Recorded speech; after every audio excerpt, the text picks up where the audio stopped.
नमस्कार, मैं doctor Shefali Bhardwaj, Kailash institute of naturopathy, Ayurveda और योगा, ग्रेटर नोएडा से। इस वीडियो में हम बात करेंगे कि कैसे नेचुरोपैथी और योगा की हेल्प से हम प्राइमरी कैंसर केयर में हेल्प कर सकते हैं पेशेंट्स को। जब भी किसी पेशेंट को कैंसर डायग्नोज होता है तो हमारा प्राइमरी फोकस जो है वो immunotherapy, radiotherapy, surgery, depending on the condition of patient, इसी की तरफ जाता है। And this is right also, because ये जितने भी ट्रीटमेंट्स हैं, these are the cornerstones of cancer treatment.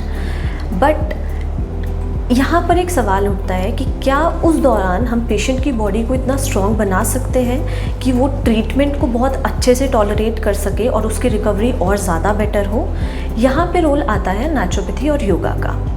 During cancer treatment या जब भी पेशेंट को कैंसर होता है तो बॉडी में क्रॉनिक इन्फ्लेमेशन होना, गट माइक्रोबायोम का डिसफंक्शन और ऑक्सीडेटिव स्ट्रेस का बॉडी में बढ़ना बहुत कॉमन होता है, जिसकी वजह से जो सिम्टम्स हमारी बॉडी में मैनिफेस्ट होते हैं वो constipation, chronic body fatigue, hair fall होना, एंजाइटी होना, ये सब बहुत कॉमनली आपको एक कैंसर पेशेंट में देखने को मिलेंगे।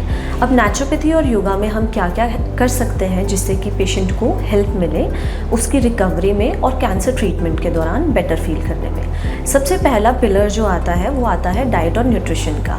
तो कैंसर पेशेंट्स को जो हमें डाइट देनी है वो ऐसी डाइट देनी है जिसमें कि रिफाइंड शुगर कम हो, रिफाइंड फ्लोर कम से कम यूज़ हो, नेचुरल जो वेजिटेबल्स हैं, रेनबो वेजिटेबल्स या फ्रूट्स हैं उसको दीजिए, green leafy vegetables, cabbage, broccoli है, जो भी सीजनल मार्केट में आ रहा है आप वो दीजिए, बट लाइट कुक करके। सेकंड, जो भी सीजनल फ्रूट्स मार्केट में आ रहे हैं विद लो ग्लाइसेमिक इंडेक्स वो हमें पेशेंट्स को प्रिस्क्राइब करने हैं। Third, regular 20 to 30 minutes of walk patient को करना ही है, अलॉन्ग विद सूक्ष्म व्यायाम। हर एक जॉइंट का मूवमेंट बहुत ज़रूरी है जिससे कि उसकी इम्यूनिटी बेटर बनी रहे और साथ साथ उनका ब्लड सर्कुलेशन बॉडी में बेटर हो और लिम्फेटिक ड्रेनेज भी बढ़े। डाइट में एक चीज़ का ध्यान हमें रखना है कि उन्हें प्रोटीन रिच डाइट भी देनी है जिससे कि उनका मस्कुलर लॉस ज़्यादा ना हो और इम्यूनिटी बेटर बनी रहे। हेल्दी फैट्स के लिए आप वॉलनट्स, फ्लेक्स सीड्स, इन सबको अपनी डाइट में इंक्लूड कर सकते हो।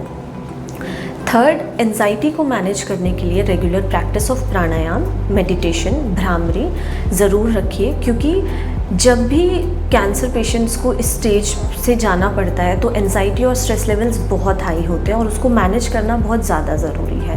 अपनी डाइट में curcumin, wheat grass, black pepper, इन चीज़ों का भी यूज़ करिए क्योंकि ये ऑक्सीडेटिव स्ट्रेस को कम करने में हेल्प करता है। फर्मेंटेड चीज़ों को ज़्यादा यूज़ करिए या फिर डाइटिशियन से एक बार कंसल्ट कर लीजिए, बिकॉज़ वो आपके गट हेल्थ के लिए बहुत ज़्यादा बेटर होती हैं। अपनी स्लीप को बेटर बना कर रखिए। थर्डली, जो हम नेचुरोपैथी के ट्रीटमेंट्स यहाँ पे पेशेंट को दे सकते हैं, लोकल डेरिवेटिव मसाज बहुत बेनिफिशियल रहता है। स्टीम बाथ आपकी बॉडी को डिटॉक्सिफाई करने में हेल्प करता है और स्वेदन जो कि हर्बल स्टीम रहती है वो भी बॉडी की डिटॉक्सिफिकेशन में काफ़ी ज़्यादा हेल्प करता है। साथ में कुछ हाइड्रोथेरेप्यूटिक ट्रीटमेंट्स जैसे कि न्यूट्रल इमर्शन बाथ, इसको आपको एक नेचुरोपैथी फिजिशियन की सुपरविजन के अंडर ही लेना चाहिए। स्पाइनल बाथ और स्पाइनल स्प्रे आप अपनी बॉडी को, अपने सिंपैथेटिक नर्वस सिस्टम को रिलैक्स करने के लिए ले सकते हैं। जिन भी लोगों को कॉन्स्टिपेशन का प्रॉब्लम ज़्यादा रहता है वो एनीमा, कोलोन हाइड्रोथेरेपी या फिर हिप बाथ ले सकते हैं, बट पहले अपने फिजिशियन से कंसल्ट करिए।